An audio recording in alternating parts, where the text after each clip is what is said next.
Okay, my brother Duka Huru. Yes, this world has changed. yeah. We are supposed to change with it. You have done a lot in business. You are still doing a lot, and hopefully you do more. Yeah, looking forward. You have a legacy. There's something you're looking for, something that you wish you could have done before your departure time. Yeah. What is your legacy? I want to see everyone get like a stage to perform their talents, their expertise. You know, there are a lot of people out there who have talents, who have knowledge, who have technical skills, but no one to give them an opportunity to do it. Yeah. So I want to see everyone do what they intend to do what they know, do what they're capable of. And if I see everyone do it, that is my satisfaction. That's your satisfaction. So, do you want to leave this world, if I understood you well, as one of the peaceful place that everyone would like to live successfully and happy? That's why you are ready to give solution to whatever it takes. In that aspect of leaving a legacy, I know people will question about what you're doing. Some people will be questioning what you're doing.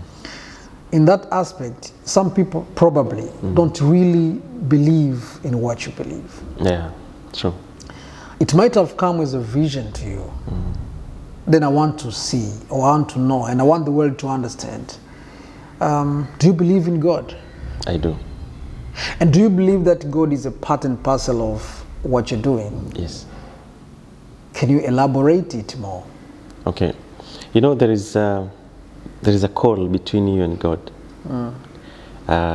We call it intuition, or we call it machale, however. So when you get that call, there are people who take it fully and they do something about it. And there are people who doubt it, like, I had this idea, I had this vision, but I'm not sure.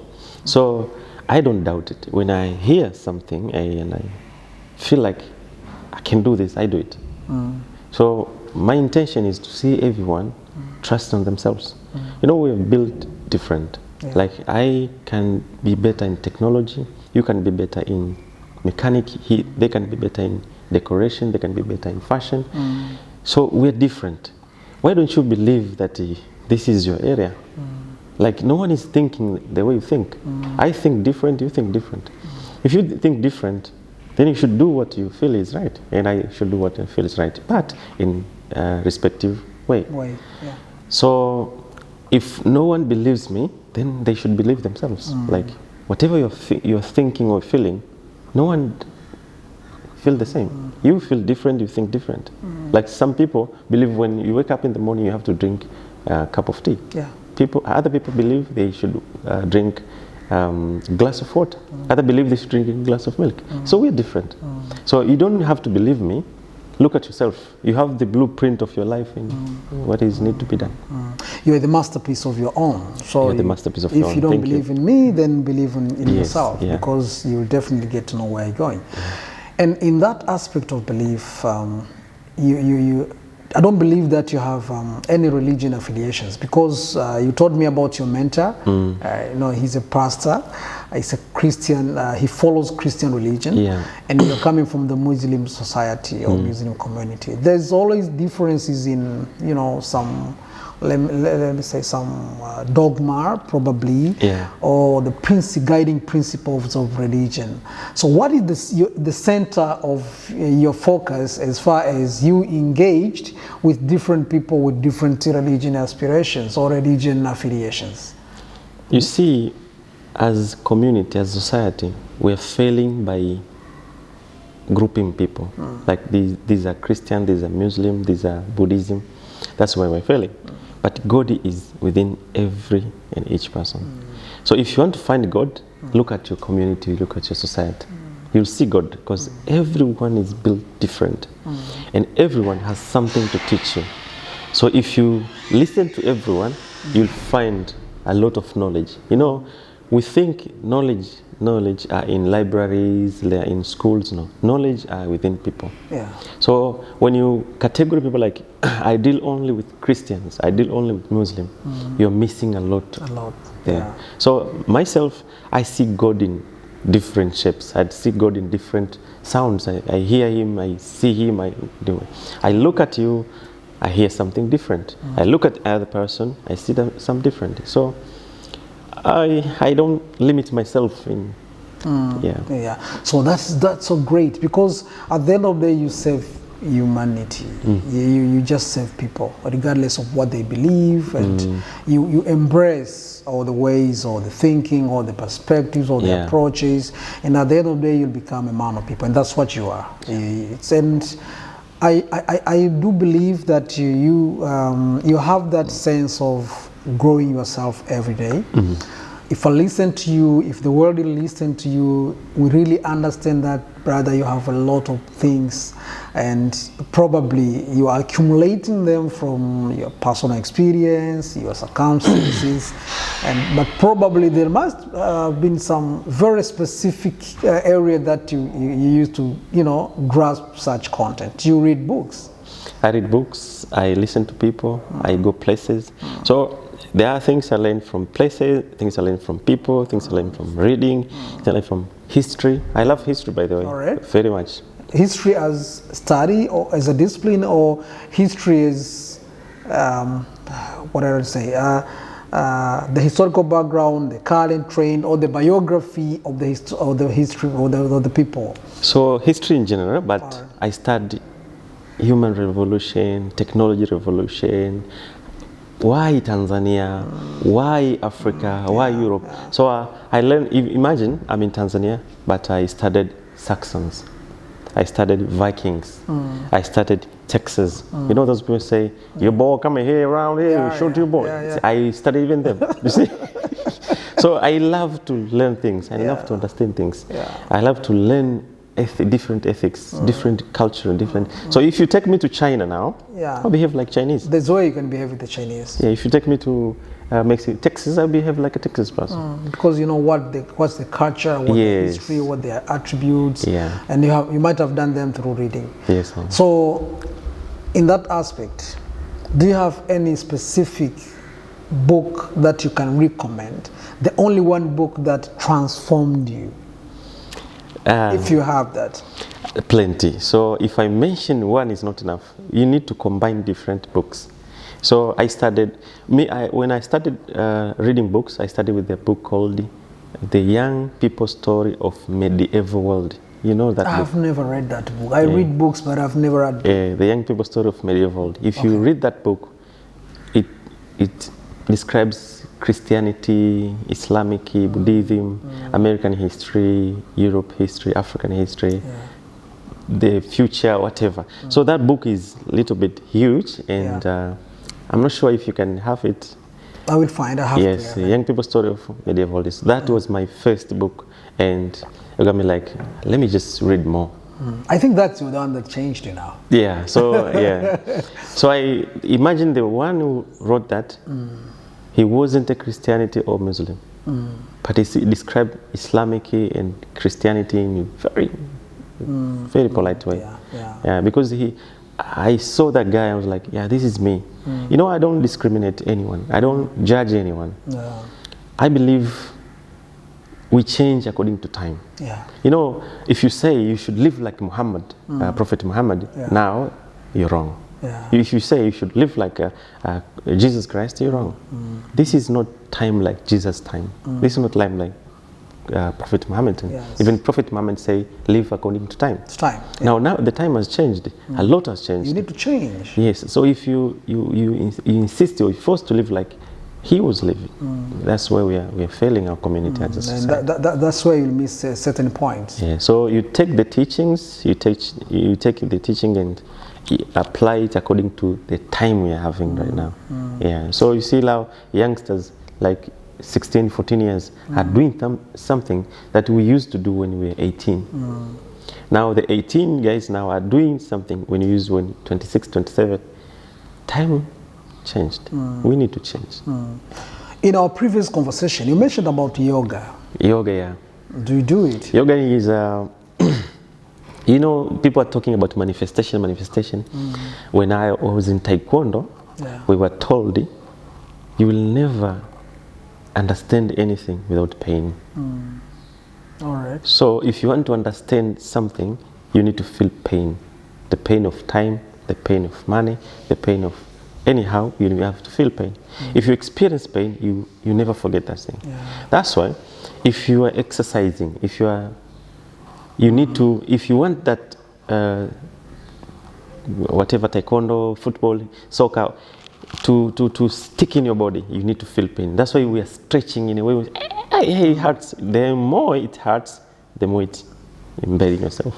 So yoga, when you stay in yoga, you feel sometimes a little of pain. Now, that is how you find a purpose of life. Life is not about good time, good moment, a little pain. Now I can connect. I like reading books. Yeah. I like reading books. I think I read a lot. I don't compare to anyone. Yes. I compare to myself. Yes. I read one book a month.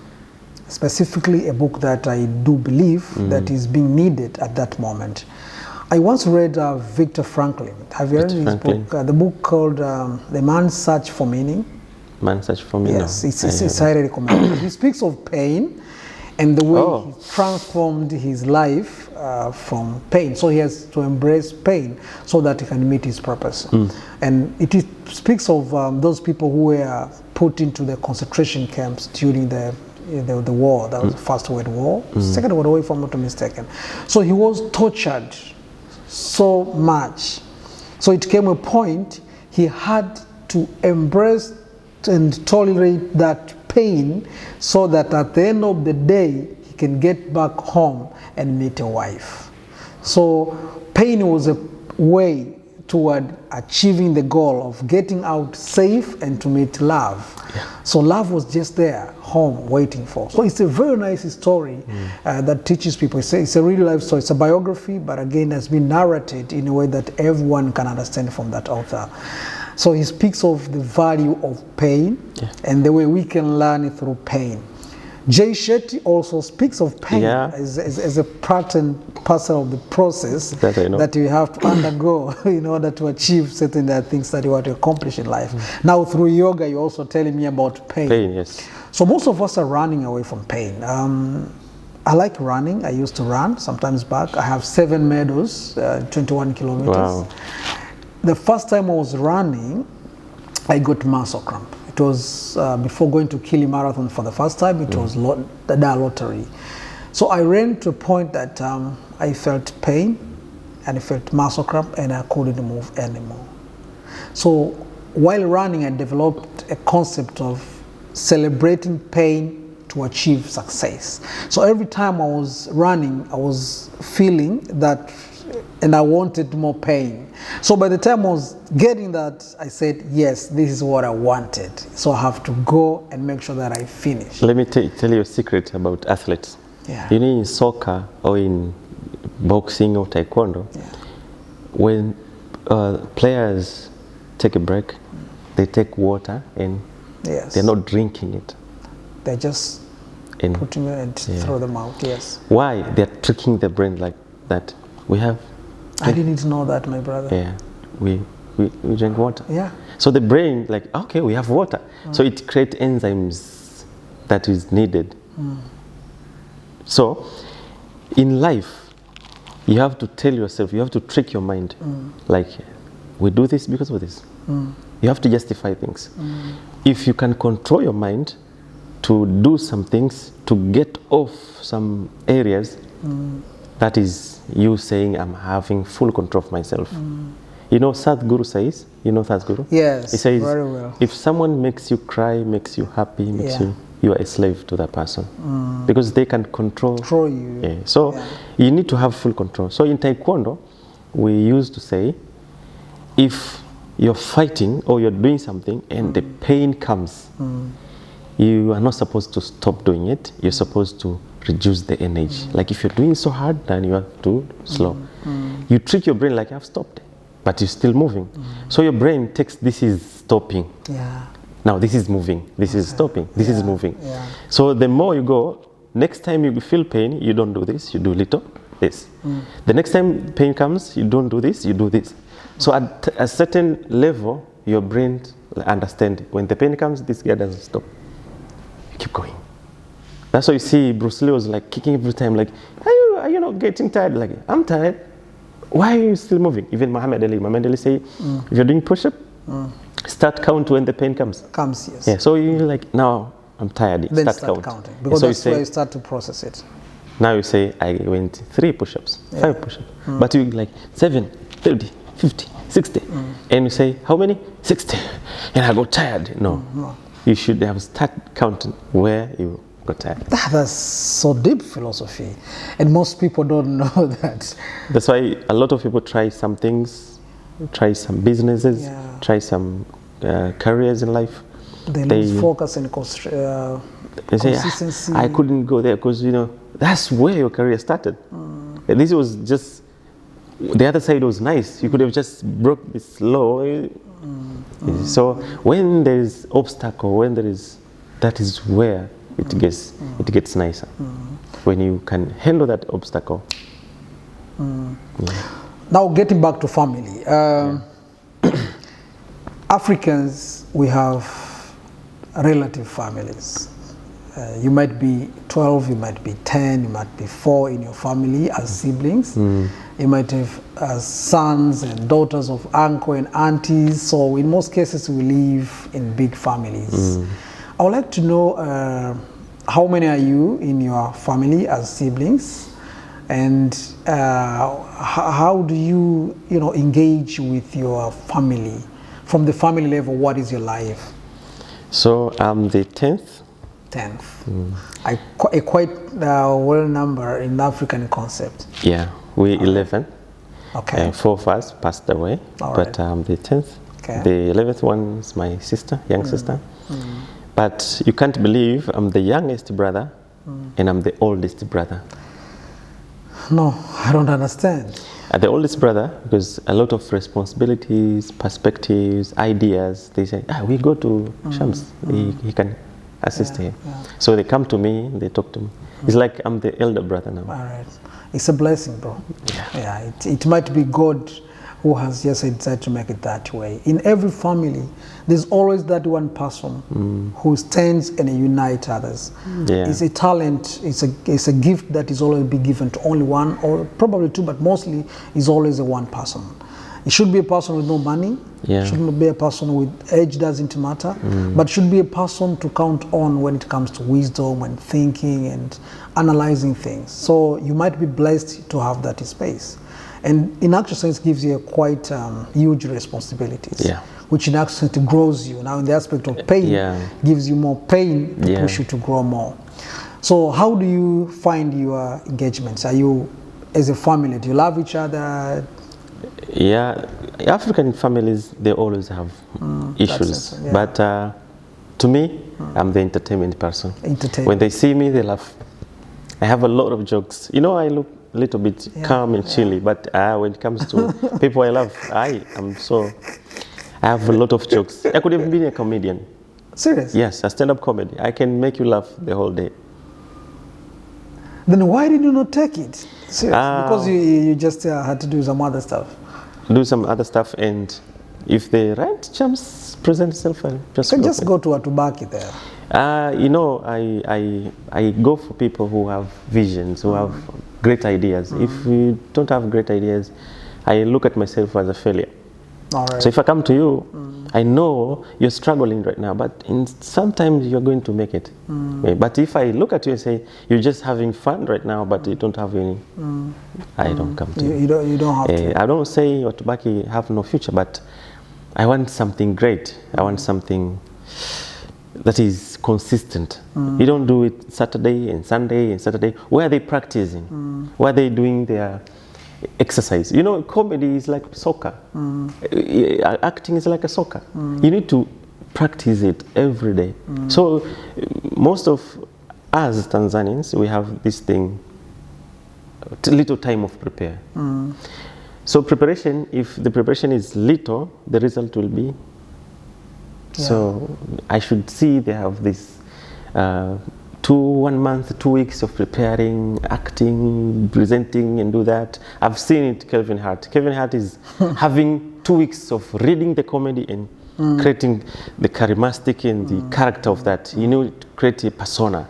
So the way he presented is like comes from his mind. Like, no, they wrote it and they scripted it. Okay. I want something like that. I don't want something like, come on stage, say comedy. Okay, so this day I passed away. How's this guy? No, that's not comedy. Yeah, so if they hear this video, I hope they can just have your time for preparing, vet people there, see who does better, who doesn't, who, you know. Yeah. Hey, that's amazing, and most of us have certain gifts or talents that we do not find using them. If I tell you I'm an artist, I can draw. I used to draw when I was a kid. I draw. Yeah, so but I left it. I don't know what happened in the middle. No one is there to mold us to become who. And that's a mentorship. Yeah. And we say in life, as a father becomes a mentor to a son. Yeah. A mother becomes a mentor to a daughter. And in community, our elders become our mentors. That's why back in times, our grandfather used to sit and we surrounded him. He was like, hey, but back in time, he was making up stories. But those stories were just there to mold us, to prepare us. It was all lies, but it was helpful. Right now, no one wants to talk anything, want to tell you anything. Like, I lived in UK. UK life is quite little different, but if you become consistently, yes, lakini right now, no one is there to just say anything. Yeah. So everything is unknown, and we are so afraid of unknown. Yes, and we are not even ready to take charge because we have that fear. Yeah. Yeah. So now assume if I decided to say, hey, I want you to pick one ticket from several tickets that I have, and I want you to select only one ticket that will get you to the country that you have been dreaming of. What country will it be for you, and why? Okay, I love challenges, so I'll pick US. Okay. Yeah, you know, in Africa or in my country, Tanzania, if you become known for something, it's just you alone, and no one will challenge you. I love challenges. So I want to be Duka Huru, and I want to see another person like Gary V, Simon Sinek, they're there. I was like, okay, it challenged me more. But here in Africa, if you become, let's say, top like Diamond, no one is challenging you. You'll be like, okay. So instead for you to grow, you end drop. Yes. That's why you see a lot of talent here in Africa. Then there's, So I love challenges. I could say UK because we were colonized by UK, I would say. But not more challenges. I love challenges. So if you take me to Japan, US, there are challenges there. I love it. I become very good there. What challenges do you look for specifically? In technology, probably. What specific challenges would you like to embrace? Finding yourself. That is one. Yeah. So in personal level, like if I say Shigongo and Gary V, those people build themselves. So I love that challenge. Like how long or how I can build myself better than this guy. So it's not about academic challenge, because if academic challenge, I'm out. Those guys are educated. So, but if in personal level, I love to challenge myself to become better, to become more creative. Because if I can do Duka Huru, maybe I can do better, I can do more. But here there's no challenge, so I become Duka Huru always. But if I find other people who does their thing better, it challenge me like, okay, I can do this. You do this, I do this. So. So in that aspect with Duka Huru now you can challenge yourself with Amazons, you can eBay and see how best they do. That's why you selected that land, because it should be the land of opportunity. There's no way you cannot run far away from it. And I didn't know it until soon. I didn't know about that land last year, I think. So it's quite well to learn to see what others are doing business. You are guru, brother. You might be seeing that what you're doing is within your level, but the world knows that you are doing more than what you're doing. So in that aspect, in that aspect, you definitely do things. At your level, you say, it's okay, this is what I am. But I'm telling you, the world which is watching, which is following, is seeing you more than what you think, even though you have a vision. So this has been a quite well and deep conversation. Indeed, it is. I'm always honored to have you. But I'd like you to leave the audience that will always remember you as Duka Huru through this Special Zone platform. I would like you to leave you with only one or two positive stuff that you like them to take away. Before finding others, you need to find yourself. Like Sadhguru said, your nose is so close to your mouth, but you can hear someone's bad breath. Why not hear yours? So always look at the mirror. That is the person who stops you from reaching your greatness. That's the person who is holding the door to your success. So find that is whatever is within you, then I don't think that I have an authority to add anything that is so powerful and strong. Thank you very much for being a guest. Thank you very much. And looking forward to have more engagements, and the world will benefit a lot from you. Thank you, my brother. Thank you. Pleasure is always with us. Thank you. Same here. Yeah.